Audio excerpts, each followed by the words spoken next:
Hello and welcome to my speech on the child welfare system.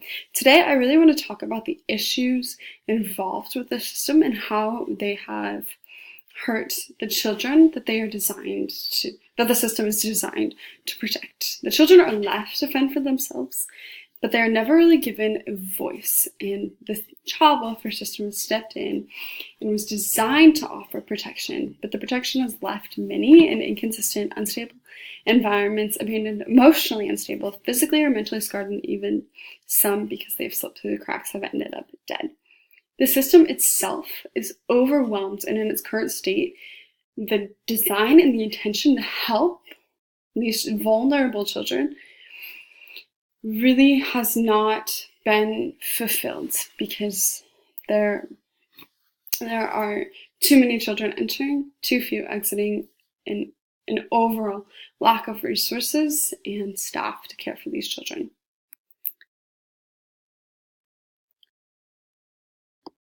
Currently, there are nearly 428,000 children in the United States foster care system, and over 20,000 are dismissed due to an inability to either reunify them, find an adoptive home, or even sometimes they age out of the system.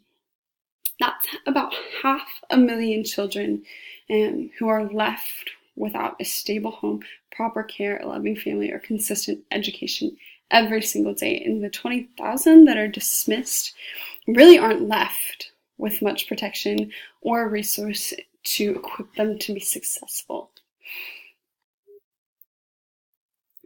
The system itself has been overwhelmed. There's so many children in it, and as Douglas Bischoff describes here in the statistic, that nearly 50,000 sexually abused children and 60,000 children with severe enough injuries to require hospitalization have gone unreported. So the system is overwhelmed across the United States, and there are many who are unreported, or who the reports have come up that they are potentially unfounded. And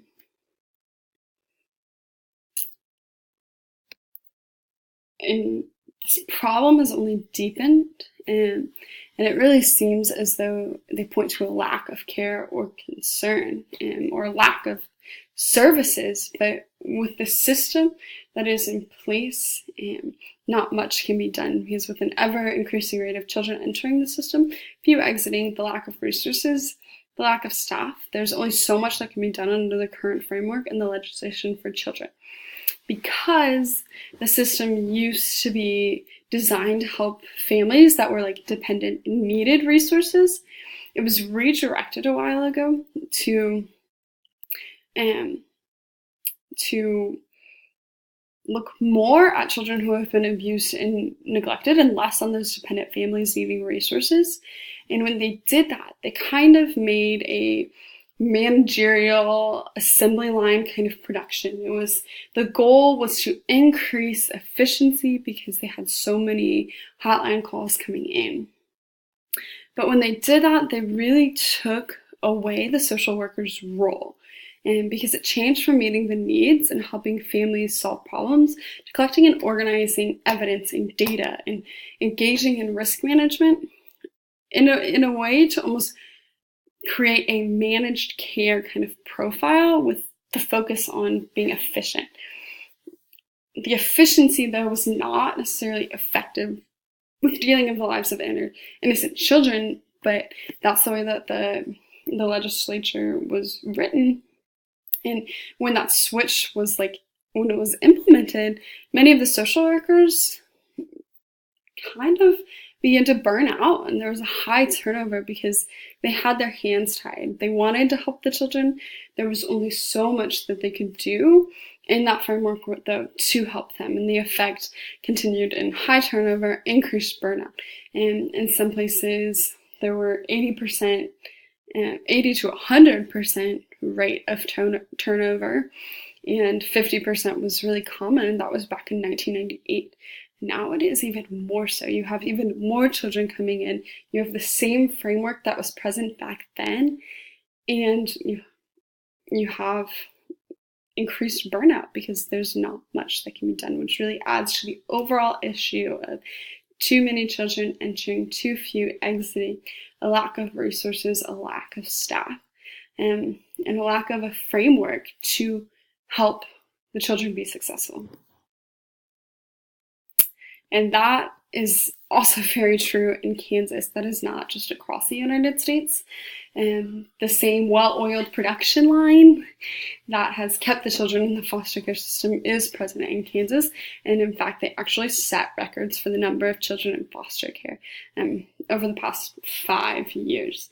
They've been leading in those numbers. So the system, if you can imagine how overwhelmed it is across the United States, it's even more so in Kansas. And they still have the same issues of lack of funding, lack of resources, and lack of staff. And some have even commented that the problem continues to get worse because it's being ignored. And because of this, the Division for Children and Families is actually being sued at the moment. And the suit alleges that too many of the children have been bounced around. You violate the foster children's rights when you move them too frequently because you subject them to trauma and extreme circumstances. And so this is what the lawsuit alleges the Division of Children and Family Services and Families has done in the state of Kansas. The children have been given no chance to thrive because they bounce from placement to placement. They have no support, they have no stable environment, and they have no consistent education in order to set them up for success. The system itself, again, as seen across the United States, it is overwhelmed, it is understaffed, it is underfunded. These are the main recurrent themes that have troubled the child welfare system for decades. And in Kansas, it actually unfortunately has come to the point where children are being harmed. In the suit, it actually mentions a 17-year-old girl. And she was placed in an adoptive family where she ended up being sexually assaulted, exploited, and trafficked. It took the Division for Children and Families 6 years before she was removed. And then when she was bounced from placement to placement more than 42 times. And another 5 years, which is approximately like 8.4 times per year. It never allowed her to build a home or stability. It never provided her a resource to heal. And it actually did not do much to protect her. And unfortunately, she is the norm. She's not the exception. There are about 10 other children named in the suit. And they're, again, the norm. Because there's so many children entering that the system is so overwhelmed that they are doing all they can to keep up. But in the end, it's really just without reshaping the system, they're continuing to harm them. And children are being failed by that managerial production line. And that's been cutting corners in its overall state. Across the United States, there have been two kind of historic forms of reform. One was the administrative reform, and the other one was the practice reform. And the administrative reform, a lot of the responsibility was shifted from social workers to managers and business people. The idea, again, with the influx of children, the influx of hotline calls, the idea was to increase efficiency. They wanted to decrease burnout because they were trying a bottom-up processing model where they included staff in the conversations because they thought that would make them come alongside them to change and the efforts to change. But really what it did was increase burnout because this administrative type role didn't really help prevent anything. It didn't really fix the issue. It was a solution that was applied to increase efficiency, but it didn't really help. And so then came the practice reform. And the practice reform is very well known still today. It has persisted because its focus was on permanency planning and family preservation. Again, this was a way, or it seemed like an efficient way to save money, and it was supposed to prevent children needing foster placement because the idea was to keep the families together in a preventive type way, so then you wouldn't have to expend as many resources for finding foster care placement. But it really didn't do much because the children that were removed or were investigated, they were returned home and nothing had changed for them. No reason they were removed was addressed. And this program design actually did very little to prevent the need for placing children and actually didn't give much success or savings. It was never really structured properly. However, this is what has continued to exist, and this is what has given the parents their right to fail instead of allowing the children's voice to be heard. And so really, these solutions were solutions. They were trying to help, but they haven't done much. And in Kansas, it's really much the same. It has been influenced by the historical national movements throughout the years. And on top of that, in its overwhelmed state, it has actually cut corners. And the Department for Children and Families began to allow contractors and child placement agencies to waive capacity and sleeping space requirements. This is actually what got them in the lawsuit that they are currently in, and because children are being moved double what the national standard is, and it's just continuing to bounce them, and a lot of children are falling through the cracks. However, one of the spokeswomen for the department noted that they are filling staff vacancies, they have lower numbers of runaway children, and they're trying to keep more children with their families, and that commentary it did not provide a concrete solution, but it did note that they are trying to address the issue, and along with that, in 2017, a bill was passed by the Senate. It's Senate Bill 126, and it was for the creation of a task force to evaluate the administration and effectiveness of the Kansas Department for Children and Families. There are currently 23 recommendations for the 2019 year.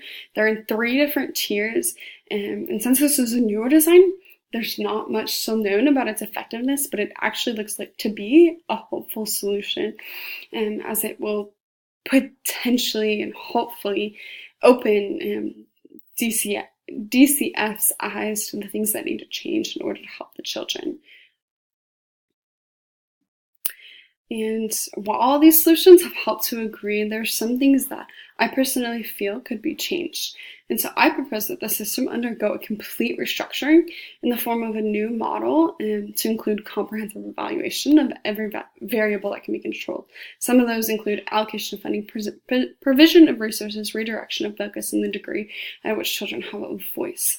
So in my system, I propose that you must first identify the families that are at risk, and along with that, you must teach them a skill. You would teach them a skill in order to provide for themselves. They can have some form of trade, or teaching them a skill, you could obtain some kind of education so that they eventually can provide for themselves and their family, which gives back to the economy. Along with that, I feel like if you've never been taught and you've only grown up in an at-risk family yourself, you don't really have an idea of what it looks like to have a stable home.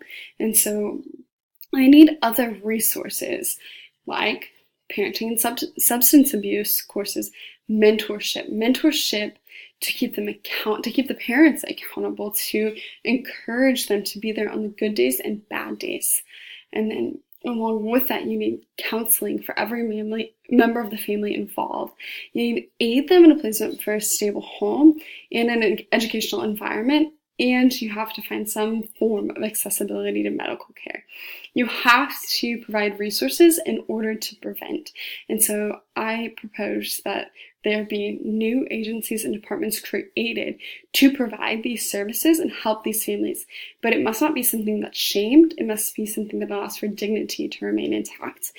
And then if that were to not, because preventative model will never work for everyone, but it should work for the majority. But if it can't, the system must not be so quick to give the children back. These are chronic issues, and so I would propose that when the children are taken, they must, for recurrent abuse and things of that nature, they must be quicker to terminate the parental rights. or they must consistently and for years monitor the progress and the safety of the